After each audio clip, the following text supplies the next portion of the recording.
मुझे लगता है कि मैंने एवेंजर्स डूम्सडे की कहानी को क्रैक कर लिया है एंड मैंने सारे थ्योरीज को मर्ज करके एक कॉन्क्रीट सिंगल लाइन स्टोरी बनाई है। और इसको बनाने के बाद मैं ये कह सकता हूं कि अगर तुम एवेंजर्स डूम्सडे को एक रूटीन एवेंजर्स मूवी समझ रहे हो तो तुम वहीं पर सबसे ज्यादा गलत हो और इस मूवी को अंडर एस्टिमेट कर रहे हो। ये वो कहानी नहीं है जहां कोई कॉस्मिक विलन अचानक से आसमान से गिरता है और हीरोज एक पोज में खड़े हो जाते हैं और एंड में पूरा शहर सीजीआई फाइट के साथ खत्म होता है। ये मूवी नॉइस के लिए नहीं बनी है, ये साइलेंस के लिए बनी है। ये वो साइलेंस है जहां डिसीजंस लिए जाते हैं, जहां गलतियां होती है और जहां ट्रस्ट सबसे महंगा करेंसी बन जाता है। इस बार मार्वल पंच से पहले दिमाग यूज कर रहा है। ये मूवी लड़ाई से पहले मैनिपुलेशन दिखाएगी, वॉर से पहले मिसअंडरस्टैंडिंग और हीरोइज्म से पहले डाउट। हर कैरेक्टर को लग रहा होगा कि वो असली साइड पर हैं, जबकि असलियत में ये सब प्यादे होंगे बोर्ड पर और असली खेल डूम वर्सेस लोकी चल रहा होगा। रिसेंट रिपोर्ट्स के हिसाब से थंडरबोल्ट्स के पोस्ट क्रेडिट सीन से ही अवेंजर्स डूम्सडे की कहानी शुरू होगी। यहाँ पर यह दावा किया गया है कि उस सीन में हम फैंटास्टिक फोर की शिप को जो अर्थ 616 के एटमॉस्फेयर में एंटर करते देखते हैं, वो असल में सिर्फ एक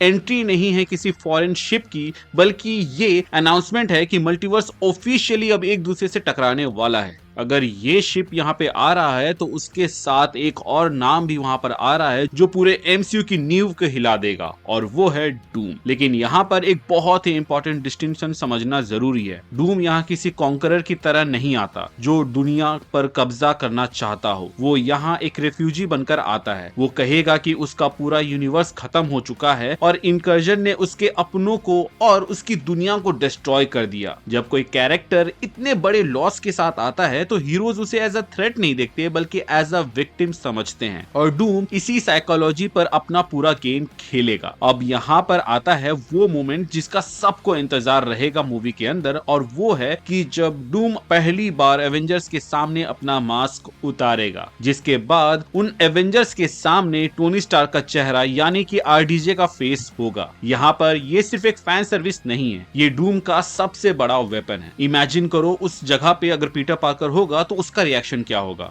वो लड़का जिसने टोनी को अपने पिता की तरह माना, जिसने उसे अपने हाथों में दम तोड़ते देखा, जब वो इस चेहरे को दोबारा से देखेगा तो वो पूरी तरह से टूट जाएगा। इसके अलावा बाकी एवेंजर्स पे भी ऐसा ही कुछ असर पड़ेगा क्योंकि टोनी ने अपनी जान दे दी थी एवेंजर्स एंड गेम में थैनोस को हराने के लिए। डूम इसका फायदा उठाएगा और वो टोनी की तरह बिहेव नहीं करेगा। वो कोल्ड होगा, लॉजिकल होगा और शायद थोड़ा एरोगेंट भी, लेकिन वो जानता है कि जब तक उसका चेहरा स्टार्क जैसा है, एवेंजर्स उस पर अटैक करने से पहले 10 बार सोचेंगे। ग्रीफ और दुख को वेपन बनाना उसकी सबसे बड़ी जीत होगी। वो उनके डर को, उनकी यादों को एज अ शील्ड यूज करेगा। लीक्स के हिसाब से एवेंजर्स डूम्सडे की सबसे बड़ी खूबी ये होगी कि डूम मूवी के मेजर पोर्शन में हीरो साइड पर दिखेगा। वो एवेंजर्स के साथ खड़ा होगा, उनको इंफॉर्मेशन देगा और उन्हें गाइड भी करेगा। ये बिल्कुल डूम के कैरेक्टर के हिसाब से है, जहां डूम कभी पहले पंच नहीं मारता बल्कि वो पहले चेस बोर्ड को सेट करता है ताकि समय आने पे अपना असली रूप दिखा सके। डूम एवेंजर्स के सामने खड़ा है और वो उन्हें समझा रहा है कि मल्टीवर्स कैसे काम करता है, कौन इंकर्जन कॉज कर रहा है और इन सब का जिम्मेदार कौन है। वो खुद को एक जज की तरह नहीं बल्कि एक सोल्यूशन की तरह उनके सामने प्रेजेंट करेगा। वो दुनिया को दिखाएगा कि एवेंजर्स जब फेल हुए थे तब डूम यहाँ पर आके डिलीवर किया और उनकी इस दुनिया को बचाया। मूवी की स्टार्टिंग में ही वो एक ऐसा मल्टीवर्सल थ्रेट को रोक देगा जिससे एवेंजर्स भी कंट्रोल नहीं कर पा रहे थे, यानी कि इनकर्जन। पब्लिक उसे एक नया मसीहा की तरह देखने लगेगी और एवेंजर्स के पास भी उस पर ट्रस्ट करने के अलावा कोई ऑप्शन नहीं बचेगा, क्योंकि अगर तुम उस मसीहा पर अटैक करोगे जिसने दुनिया को बचाया है तो तुम पब्लिक के नजर में सबसे पहले विलन बनोगे। फैंटास्टिक फोर का एंगल इस कहानी में और भी गहरा है, जहां थ्योरी ये कहती है कि डूम उनके यूनिवर्स में सिर्फ फ्रैंकलिन को लेने नहीं आता, वो उन्हें वार्निंग देने जाता है। रीड रिचर्ड्स को वो बताता है कि उनका यूनिवर्स कोलैप्स के एज पर है और सिर्फ डूम के पास ही मल्टीवर्सल ट्रैवल करने का सलूशन है। रीड के पास शायद टेलीपोर्टेशन लेवल की टेक हो, पर डूम हमेशा एक स्टेप आगे रहता है। यहीं से फैंटास्टिक फोर डूम के साथ जाने का डिसीजन लेते हैं, हीरोइक रीजन से नहीं बल्कि सर्वाइवल के लिए। वैसे भी जब यूनिवर्स नहीं बचेगा तो मोरल सेकेंडरी हो जाते हैं। डूम उन्हें अर्थ 616 ले जाता है और एवेंजर्स के सामने रीड को एक ऐसा साइंटिस्ट की तरह पेश करता है जो फेल हो चुका है, जबकि वो खुद को एज अ सेवियर दिखाएगा। लेकिन डूम का रियल ऑब्जेक्टिव एवेंजर्स या रीड रिचर्ड्स नहीं, बल्कि उसका असली टारगेट है फ्रैंकलिन रिचर्ड। डूम को पता है कि मल्टीवर्स को परमानेंटली कंट्रोल करने के लिए ब्रूट फोर्स से काम नहीं चलेगा, इसीलिए उसे रियलिटी बेंडिंग पावर चाहिए और फ्रैंकलिन उस पावर का लिविंग सोर्स है। पर डूम फ्रैंकलिन को किडनैप नहीं करेगा, वो एक मेंटर बन जाएगा। रीड अक्सर अपनी लैब्स में कैलकुलेशंस में बिजी रहता है, पर डूम फ्रैंकलिन को वक्त देगा। वो उसे सिखाएगा कि उसके पावर्स से मल्टीवर्स को फिक्स किया जा सकता है और वो फ्रैंकलिन के लिए वो फादर फिगर बन जाएगा जो रीड कभी नहीं बन पाया। जब तक रीड को ये बात समझ आएगी कि क्या हो रहा है, तब तक फ्रैंकलिन का भरोसा डूम पर पक्का हो चुका होगा। एक बच्चे के दिल में जगह बनाना किसी भी जंग को जीतने का सबसे आसान रास्ता होता है। यहाँ से मूवी में इंटरनल कॉन्फ्लिक्ट शुरू हो जाएगा। डॉक्टर स्ट्रेंज एकलौता ऐसा हीरो होगा जो डूम पर शक करेगा।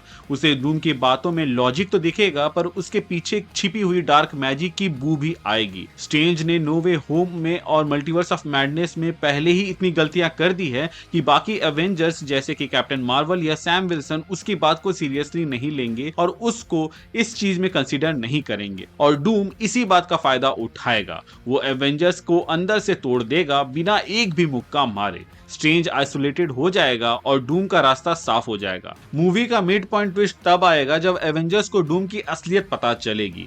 ऐसा सुनने में आ रहा है कि डूम किसी और यूनिवर्स को पहले ही डिस्ट्रॉय कर चुका है। शायद तक वो एक्समैन का यूनिवर्स हो सकता है, क्योंकि जो टीजर हम लोगों को एक्समैन यूनिवर्स का देखने को मिला उसमें तो ऐसा ही लग रहा है कि सब कुछ खत्म होने वाला है। और जब एवेंजर्स वहां पहुंचेंगे तो उन्हें तबाही देखकर समझ आएगा कि डूम का सोल्यूशन कितना भयानक है। वहां उन्हें डूम का असली रूप दिखेगा, मेटल मास्क, ग्रीन क्लोक और एब्सोल्यूट कंट्रोल। उन्हें रियलाइज होगा कि उन्होंने किस सांप को अपने घर में जगह दी।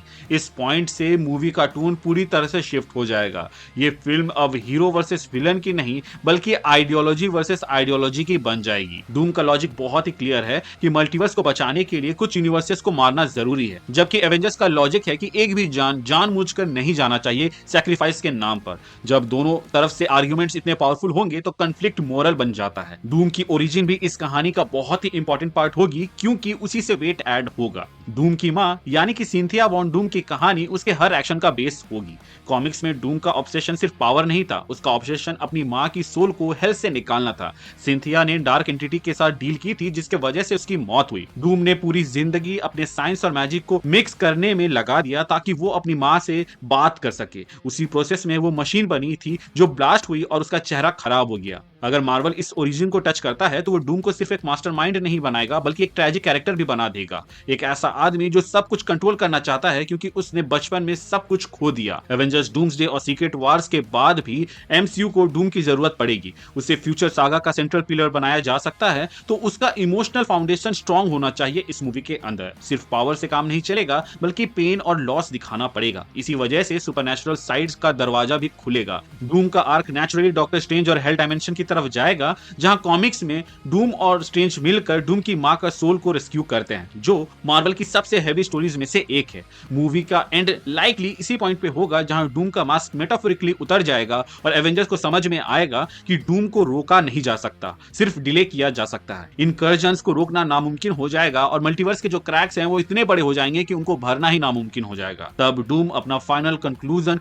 रिवील करेगा कि मल्टीवर्स को बचाने का एक ही तरीका है और वो है एब्सोल्यूट कंट्रोल। यहीं से बैटल वर्ल्ड का कॉन्सेप्ट मर्ज होगा, जहां डूम थ्रोन पर बैठेगा, एक विलन की तरह नहीं बल्कि एक आर्किटेक्ट की तरह। एक ऐसा आर्किटेक्ट जो तबाही को ऑर्डर के साथ रिप्लेस करना चाहता है। एवेंजर्स डूम्सडे का सबसे बड़ा ट्विस्ट ये नहीं होगा कि डूम विलन है, वो तो सबको पता है, बल्कि सबसे बड़ा ट्विस्ट ये होगा कि वो अपना फाइनल प्लान बताएगा और ऑडियंस को उसकी बात गलत नहीं लगेगी। जब विलन सही लगने लगते हैं तो समझ लो कि मार्वल ने एक नया बेंचमार्क सेट कर दिया है। ये मूवी कोई एंडिंग नहीं होगी, बल्कि ये शुरुआत होगी एक नए एरा की, जहां हीरोज को अपने सबसे बड़े मोरल टेस्ट से गुजरना होगा। पर चिंता की बात नहीं है, क्योंकि लोकी यहाँ पर उन हीरोज के लिए एक रास्ता बनाएगा ताकि उनका कमबैक हो सके, जहां उसके चुने गए प्यादे आगे जाकर राजा यानी कि डूम को हराएंगे। और इसके ऊपर मैं अपने आने वाले वीडियोस के अंदर बात करूंगा, तो अगर आप उसको मिस नहीं करना चाहते हैं तो चैनल को सब्सक्राइब कर दीजिएगा। बाकी आज का वीडियो कैसा लगा वो भी आप हमें कमेंट सेक्शन में बता सकते हैं। मिलते हैं एक नए वीडियो में नए टॉपिक के साथ, तब तक के लिए बाय बाय।